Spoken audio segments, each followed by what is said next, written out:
There's only one rule in this jungle. When the lion's hungry, he eats. Oh, countering shot. The uppercut again there from Billam-Smith. Nice left hand as well. His trainer once called him a sadist. Not as an insult, as a compliment. Because there's something unusual about the way he fights.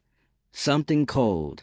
Something relentless. Oh, another right hook. Oh, we got another right hook. When things get difficult, when the crowd starts losing belief, and when the opponent senses weakness, that's when this man reveals who he really is. He doesn't chase highlight reel knockouts. He applies pressure. He traps you, breaks your rhythm, breaks your confidence, and then breaks you from the inside. Got Dukes are on the retreat here. Lovely body. Outside the ring, he's a complete opposite. Calm, respectful, a gentleman. He comes from Bournemouth, a quiet seaside town in Dorset, where the biggest headlines are usually the weather and the tide. Not Manchester. Not London.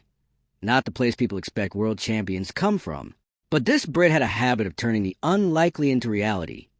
Not through explosive talent, but through patience, relentless volume, and a stubborn determination his coaches once misunderstood as limitation. His amateur record stood at 32 wins and 11 losses. Solid, respectable, but never spectacular. Twice he reached the ABA championship final. Twice he left without the title. The Olympic dream slowly disappeared. The amateur system didn't hand him shortcuts, but it built something else: discipline, resilience, and the mentality to keep moving forward. Stay low. What's that? Stay low. He turned professional at 27 years old, a late beginning in boxing terms, an age when many fighters are already thinking about life after the sport. But for him, this wasn't the end of the journey. IT was the real beginning. Rasdira, good pressure here from Billam-Smith. Serious marking on the face of Ras. From day one, Shane McGuigan stood in his corner point, one of the most respected trainers in the country, that a coach known for building champions and shaping careers. And together, they started building something special. That partnership became far more than coach and fighter. IT became long-lasting, game-changing.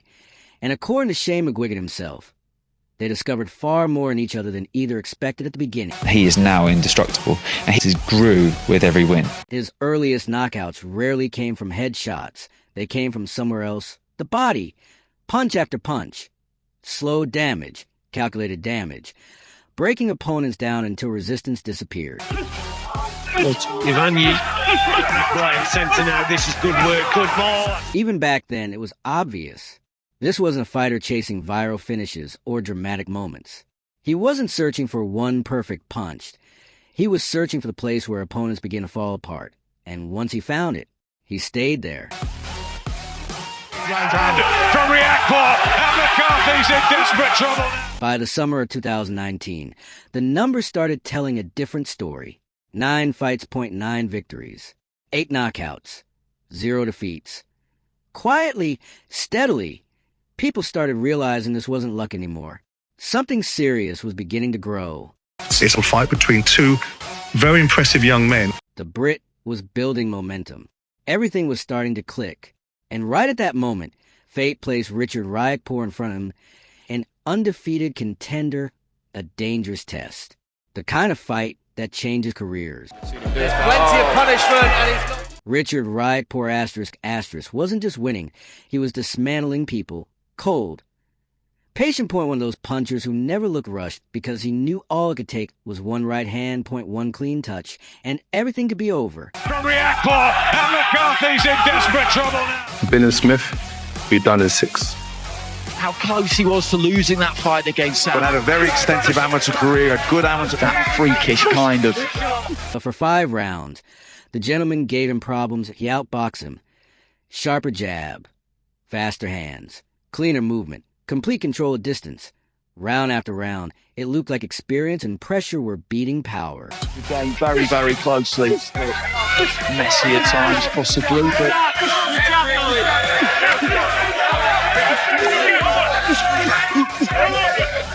Not just yet, anyway.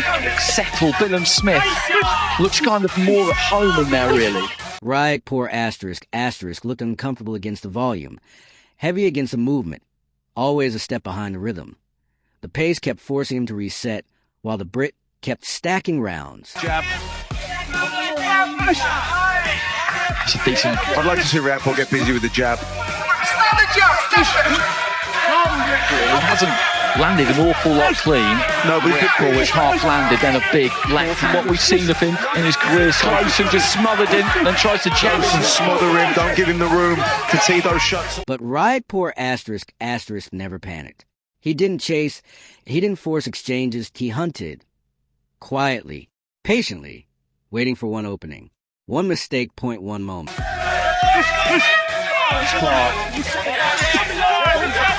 Riakporhe looking for that big right hand, missed it there, managed to extricate himself and was looking to get to work. Right hand. Riakporhe, decent range. And in the sixth, he found it. A heavy 1-2. Clean, sharp. Suddenly the entire momentum of the fight shifted. Doesn't keep the fight moving at all. Left hand to Back here. He doesn't want to be out. He doesn't want to landed. Bit of damage to the bridge of the nose there, I think, of Billam-Smith, who was caught, but again, he used the ropes well there. Then came the seventh. The referee stepped in and issued a count at a controversial moment. Some argued it wasn't a real knockdown, but scorecards don't care about opinions. They only record what happened.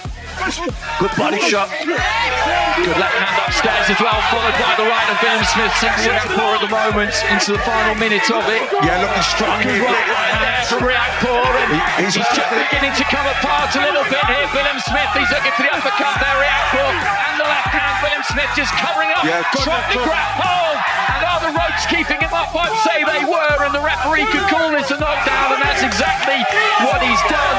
Because the ropes were keeping him up there, so he's called the knockdown. Bob Williams, and I make him absolutely right. He was leaning far too far back into them.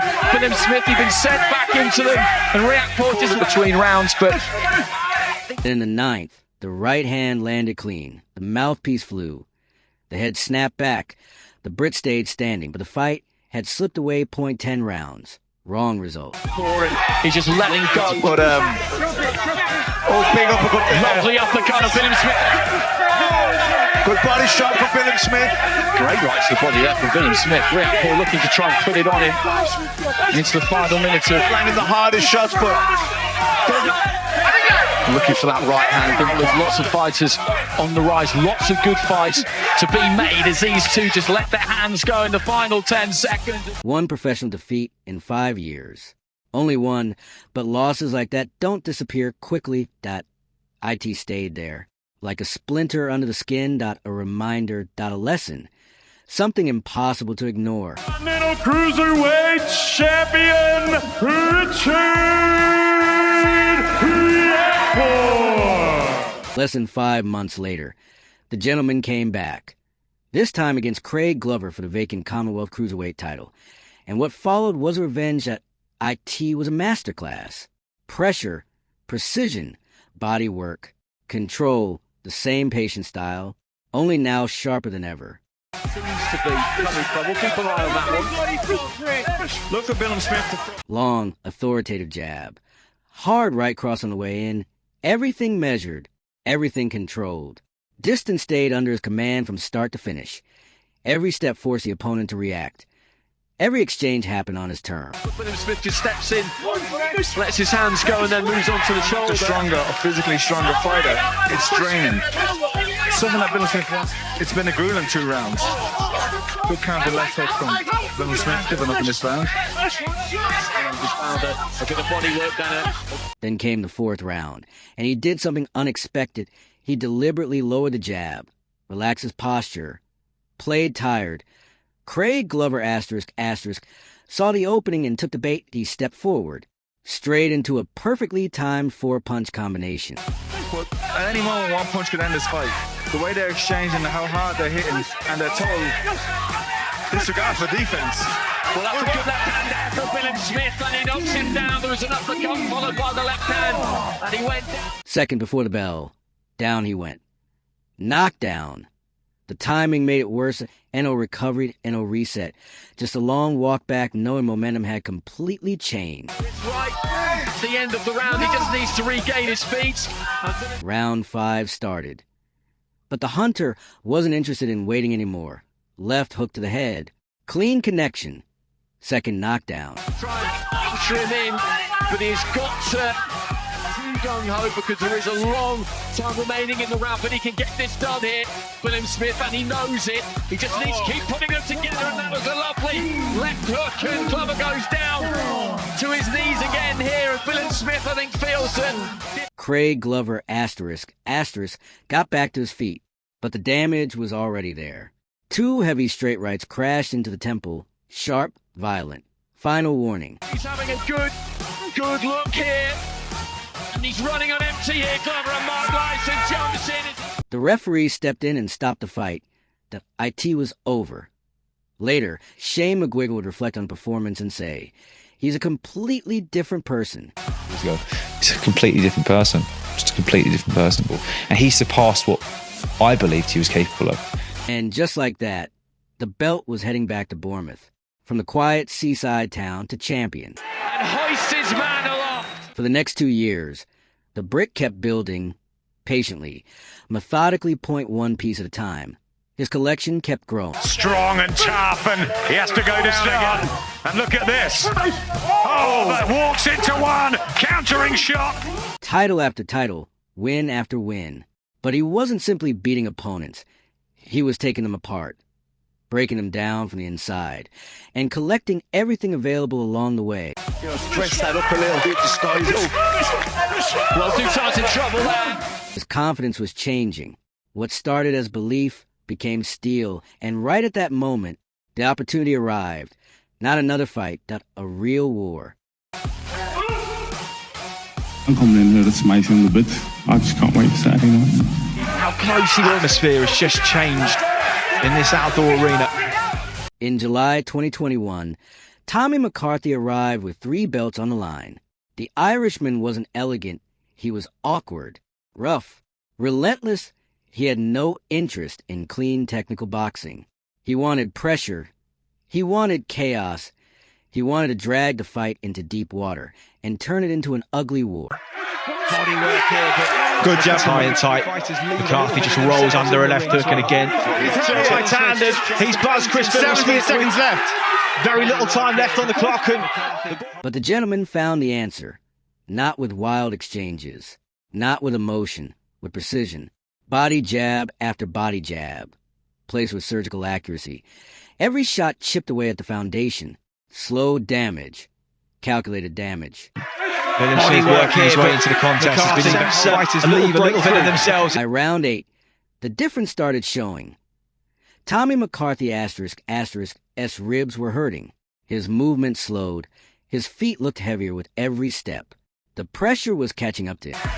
Body work here, but McCarthy, fighters leave a little bit of themselves in the ring as well. McCarthy, Billam-Smith just tries to feint into range. They come. 12 rounds, split decision. Victory for the Brit. But not everyone agreed. Questions remained. People debated. He heard all of it. And he wanted to remove every doubt. So in April 2022, he did. The rematch with Tommy McCarthy left no room for debate.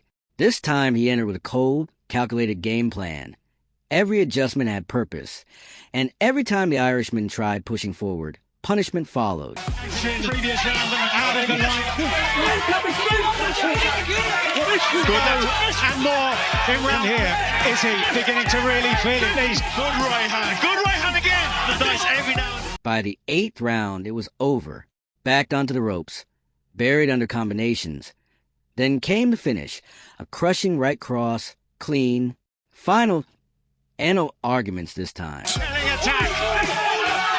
Left hook, right hook. Oh, we got now right hook. First fight, courage. Second fight, control, discipline, and destruction. And still the European and Commonwealth Cruiserweight Champion, Bournemouth, the gentleman.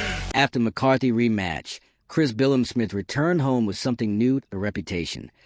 The doubts disappeared. The belt stayed in Bournemouth, and every successful defense pushed him further to the top of the domestic scene. The crowds got louder. The expectations got bigger. What started as a journey of a hard-working local fighter was becoming something far greater. Just shook Chamberlain and Billam-Smith. Now he wasn't just a champion.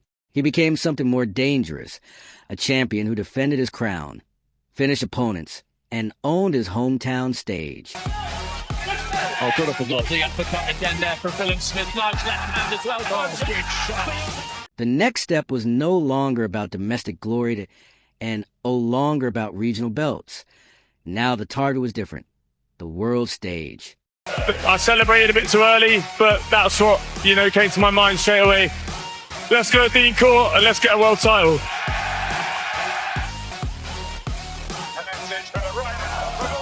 He's in trouble here from Astro.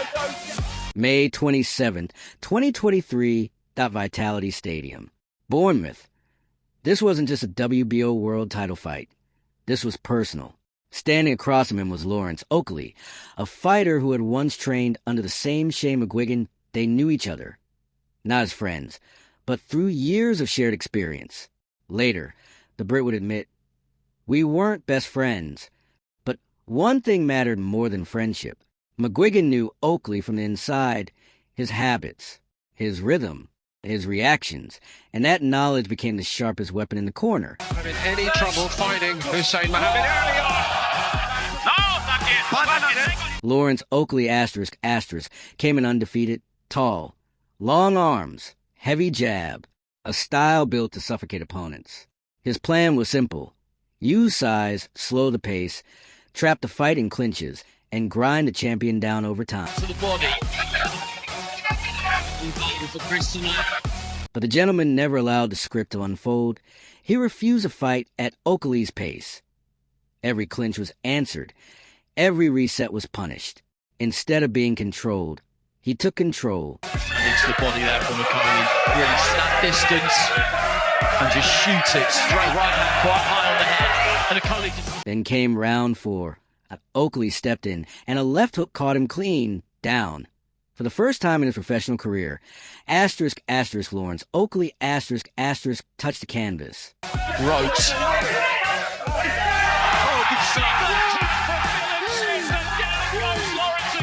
Something changed after that. Something cracked. Rounds 5 and 7 became messy. The referee repeatedly stepped in and deducted points for persistent holding. The pressure was building, and frustration was showing. Otherwise, Oakley's just going to wait, and then try and release that right hand. Straight to the body. He's taking that space with the front foot. Oakley's offering it, and he's taking it. But that was such a straight out of the... Then in the 10th, another breakthrough, another clean connection, second knockdown. Work rate high. There's some of these rounds are last few. Oakley goes down to his knees.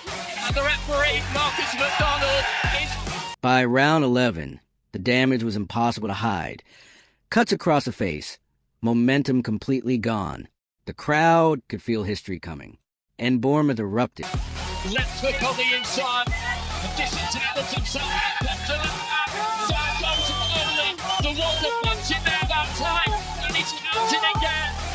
Majority decision.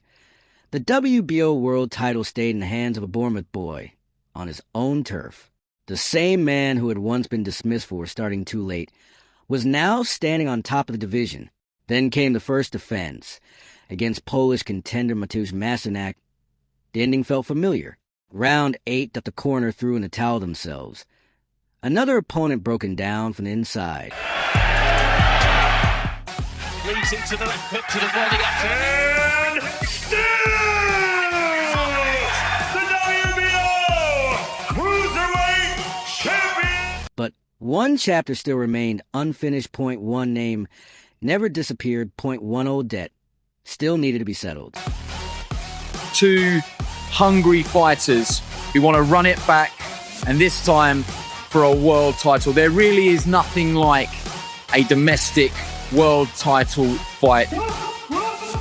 5 years later, the same man returned. *** Richard Riotpour ***, June 15th, 2024 to Selhurst Park. But this time, everything was different. The roles had reversed. Asterisk, asterisk, Richard Riotpour, asterisk, asterisk, entered as a challenger, and the gentleman walked in as champion. Tries to slide underneath that lead jab hand. One thing Riotpour is absolutely massive. Right hand into the body. 5 years earlier, that kind of shot might have changed everything. This time, it became nothing more than a footnote. Asterisk, asterisk, Richard Riotpour, asterisk, asterisk, didn't look like the same fighter.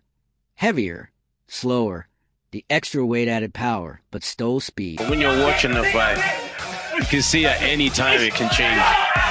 In many ways, it's been quite easy to score this because Billam-Smith with the reeling them off. The gamble on the knockout never paid off because the gentleman never gave him the space, never gave him the time to, and openings and free moments. Only pressure and control. Rugged contest, you just have to look at the face of the winner to know that this has been very, very... Unanimous decision, 0.5 years of waiting finally closed.